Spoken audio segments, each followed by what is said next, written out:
Jangan lupa untuk subscribe YouTube channel Metro TV News dan nyalakan notifikasinya.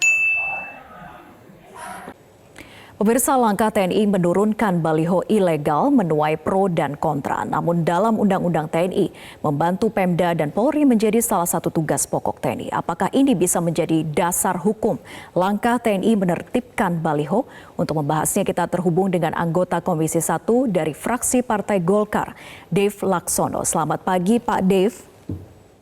Selamat pagi, gimana kabar? Sehat? Alhamdulillah baik, sehat. Apa kabar juga Pak Dave? Alhamdulillah sehat, terima kasih. Ya Pak Dev, ini ada yang mengkritik begitu ya atas tindakan dari TNI dengan melakukan penurunan baliho. Ada yang mengatakan bahwa mengapa harus TNI yang turun tangan, kenapa tidak Satpol PP saja yang menurunkan baliho seperti itu? Apa tanggapan dan sikap Anda sebagai anggota dari Komisi 1? Ya, berdasarkan laporan yang kami terima, ya, bahwa ketika TNI melakukan penurunan tersebut dalam video yang disebar, itu TNI tidak melakukan itu sendiri, juga ada Satpol PP dan juga ada kepolisian dan lain-lain ya. Jadi tidak melakukan berjalan sendiri tanpa tanpa koordinasi dengan instansi lainnya. Akan tapi terlepas dari itu, memang juga tugas dari TNI juga selalu untuk melakukan penertiban dan bukan pertama kali TNI melakukan penertiban baik itu di ibu kota atau di tempat-tempat lain. Jadi dan ini juga sudah sesuai dengan aturan yang ada, sesuai dengan undang-undang yang berlaku, dan ini juga sikap daripada Panglima Kodam yang mengatakan bersikap tegas untuk menegakkan hukum itu juga sudah selaras dengan sikap Panglima TNI yang sudah diutarakan sehari sebelumnya. Tindakan dari TNI ini sudah tepat sesuai dengan kewenangan dan tidak menyalahi aturan begitu ya? Tidak. Dalam aturan bisakah disebutkan aturan yang mana yang mengatur TNI ini bisa melakukan upaya untuk menertibkan baliho semacam ini? Ya, itu diatur dalam operasi militer selain perang, itu dapat pasal-pasal itu saya nggak hafal kata-kata perkataannya, cuma saya pernah baca, saya sudah baca dan saya sudah lihat ya. Tapi itu tertera bahwa segala macam bentuk perlibatan TNI dalam penegakan hukum itu, apakah itu pengendalian terhadap massa ataupun itu juga penertiban seperti yang dilakukan beberapa hari yang lalu ini, itu sudah sesuai dengan aturan yang dan kewenangan yang TNI miliki.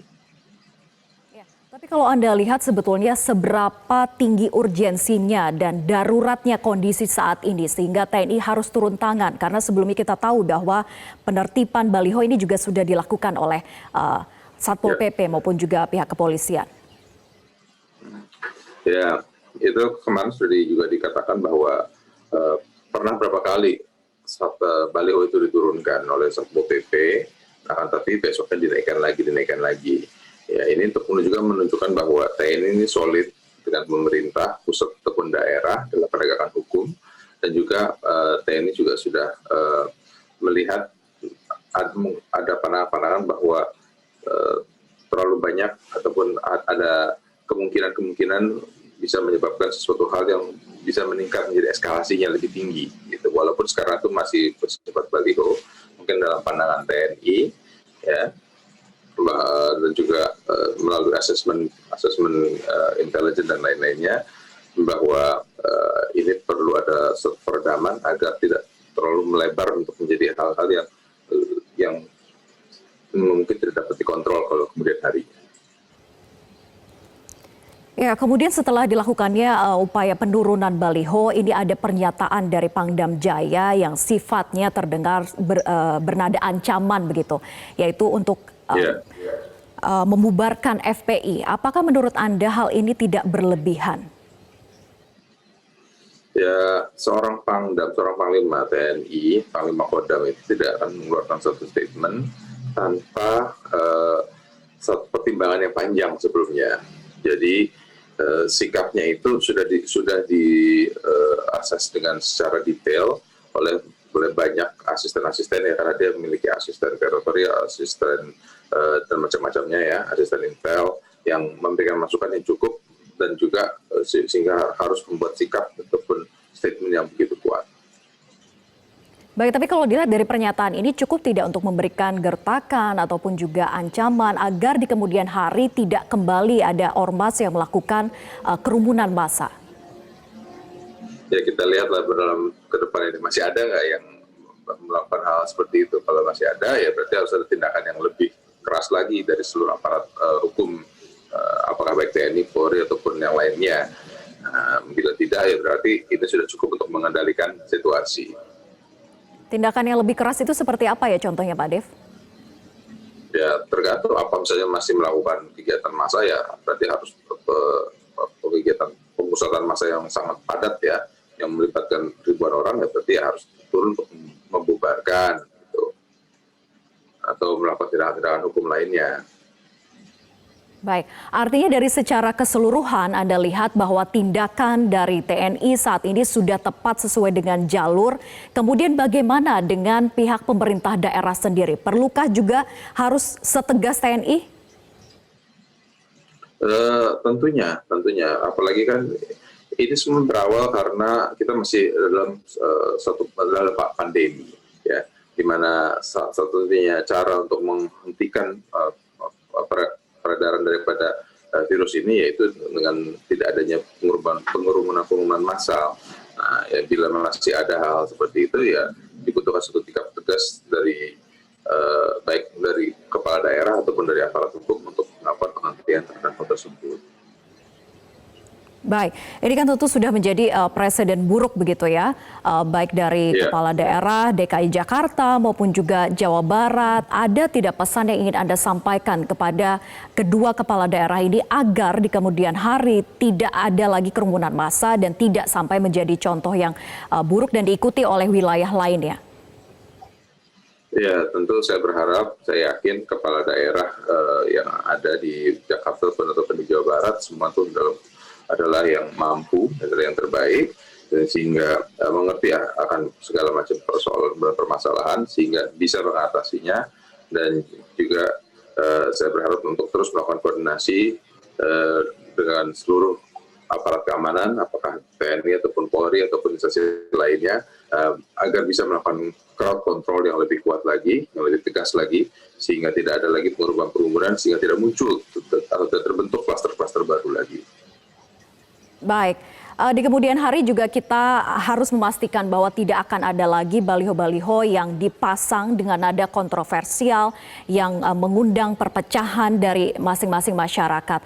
Apa yang ingin Anda katakan kepada para ormas agar tidak lagi melakukan hal serupa? Ya, kita harus mengingat bahwa kita ini tinggal di negara Pancasila.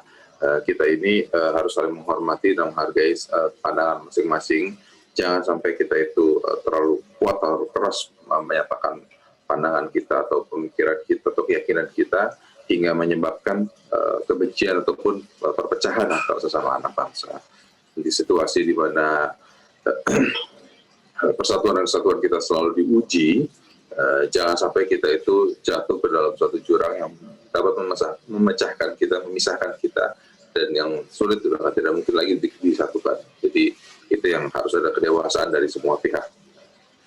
Baik, Pak Dev, berkaca dari kejadian ini, apa yang seharusnya ataupun juga sinergitas seperti apa yang seharusnya dilakukan oleh tiap masing-masing Forkopimda di masing-masing daerah agar tadi baliho tidak lagi ada yang bernada kontroversi, kemudian tidak dipasang di tempat yang tidak selayaknya ataupun tidak sesuai dengan aturan. Bagaimana sebetulnya sinergitas yang seharusnya dilakukan oleh masing-masing Forkopimda ini?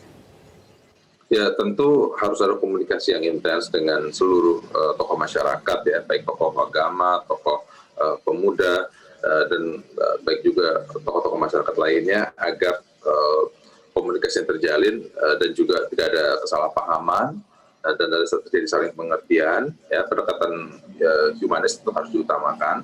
Nah, tapi supremasi hukum yang harus juga dinomorsatukan. Jadi ketika sudah terjadi pelanggaran ya harus ditindak. Baik, harus ada sinergitas yang baik antar masing-masing lembaga dan khususnya di tiap Forkopimda di masing-masing daerah agar betul-betul menertibkan dan tegas akan protokol kesehatan, tidak bisa diganggu-gugat, dan penertiban baliho-baliho juga harus dilakukan dengan sinergitas yang baik. Terima kasih anggota Komisi 1 dari fraksi Partai Golkar, Dave Laksono, sudah bergabung bersama kami di Metro Pagi Prime Time.